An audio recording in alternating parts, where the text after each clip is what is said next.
О ком-то из наших предков, которые стояли у истока создания ингушской государственности в начале 20 века, мы знаем практически все, а других чуть меньше. Немногим известно имя Юсупа Тоховича Албогачиева, который был в числе тех, кто боролся за советскую власть и поклялся, что будет отстаивать правое дело. А правым делом первый ингушский коммунист считал отстаивание прав рабочих.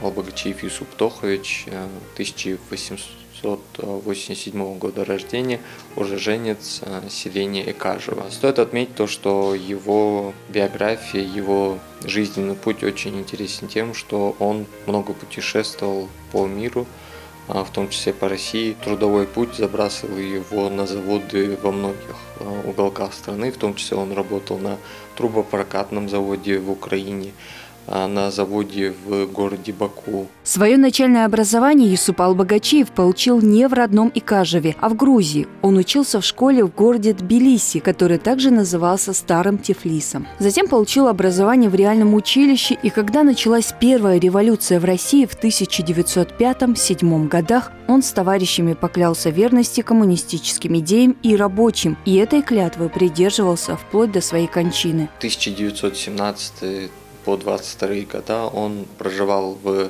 родной Ингушетии и участвовал в боях гражданской войны, в том числе агитировал за советскую власть и является одним из инициаторов установления советской власти на территории Ингушетии, Северного Кавказа.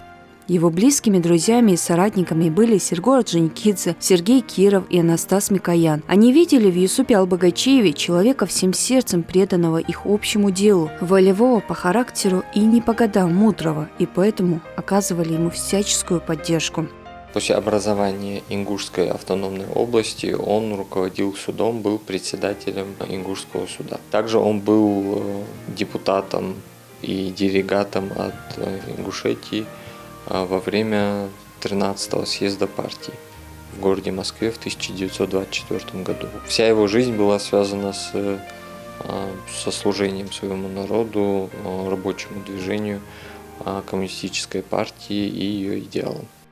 О политической карьере Юсупа Албогачиева известно многое. То, что он являлся старейшим большевиком из ингушей. В 1920 году возглавлял ингушский ревком. В 1922 его назначили ответственным секретарем Назрановского окружного комитета ВККБ. Год спустя председателем окружного исполкома. А в 1924 году он стал председателем Ингушского областного суда. Но каким был Юсуп Тохович вне работы, нам неизвестно. Как и неизвестна его судьба после 1924 года и до момента его кончины в 1954 году. Но, несомненно, Юсуп Албогачиев останется в истории как человек, который стоял у истока формирования ингушской государственности и сделал все, что было в его силах для своего народа и всего рабочего класса в целом.